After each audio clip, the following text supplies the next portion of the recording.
গেছে। গত কয়েকদিন আগে আমেরিকার দাঙ্গাবাজ প্রেসিডেন্ট ট্রাম্প এসে নতজানু হয়ে ইরান যুদ্ধ থামাবার জন্য প্রার্থনা করতে হয়েছে। এটাকে আপনারা জানেন কি? কেন হয়েছে?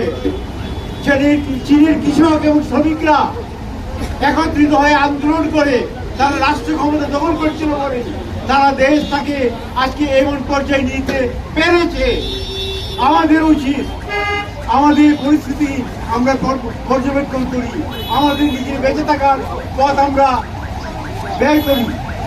এবং এই বলে আমি আমার সংক্ষিপ্ত বক্তব্য এখানে শেষ করছি। উপস্থিত সবাইকে ধন্যবাদ। অনুষ্ঠিত আমাদের এই অঞ্চলে সংগ্রামী কৃষকদের যে সমাবেশে উপস্থিত সংগ্রামী কৃষক, মজদুর এবং মৎস্যজীবী ভাইরা আমার অভিনন্দন গ্রহণ করুন। আজকে আমরা এই সময়ে এখানে উপস্থিত হয়েছি খুবই একটা খারাপ মন নিয়ে।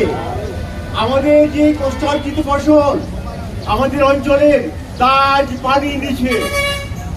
আমি যখন শ্রীনগর থেকে আসছিলাম, রাস্তার দুধারে কৃষক কিশোরীরা পানির নিচ থেকে ডুবে ধান তুলছিলেন। সেই পচা ধান তারা শুধু বেঁচে থাকার আশায় তুলছিলেন। আমাদের অঞ্চলের কৃষক আজ যে পরিস্থিতির সম্মুখীন, সেই অবস্থা পৃথিবীর আর কোনো জায়গার কৃষকরা কিন্তু সহ্য করে না।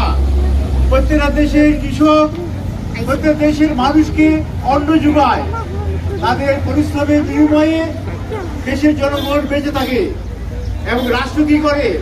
রাষ্ট্র আমাদের থেকে প্রতি বছর খাজনা নেওয়ার বিনিময়ে কি হওয়া উচিত ছিল? আমাদের ফসলি জমি রক্ষার দায়িত্ব হচ্ছে আমাদের সরকারের। কিন্তু সরকার বছরের বছর যুগের পর যুগ ধরে আমাদের যে কষ্টে অর্জিত সোনালী ফসল তা রক্ষা করার জন্য এগিয়ে আসে না। নামকাওয়াস্তে বাঁধ নির্মাণ করে, কিন্তু সেই বাঁধ কি হয়? অল্প বন্যায় হয় ডুবে যায়, অথবা সেই বাঁধের মধ্যে স্লুইস গেট না থাকার কারণে সেই অকাল বন্যায় আমাদের ফসল জমি নষ্ট হয়ে যাচ্ছে। এই জিনিসটা তো আমরা মেনে নিতে পারি না। আমাদের আশেপাশে আমরা যাদেরকে দেখি, ব্যবসায়ীদেরকে দেখি, ব্যবসায়ীদেরকে কিন্তু ব্যবসার পণ্যে মার খায়। শিল্পপতিরা কি শিল্প উৎপাদিত পণ্যের মার খায়, যে তারা প্রতিটা পণ্যের লাভ তুলে নিচ্ছে। আমরা কৃষকরা যে যারা এই হাড় ভাঙা পরিশ্রমের মাধ্যমে ফসল ফলাই, আমরা কেন মার খাবো? মার খাওয়ার একমাত্র কারণ হচ্ছে আমরা সংগঠিত নই।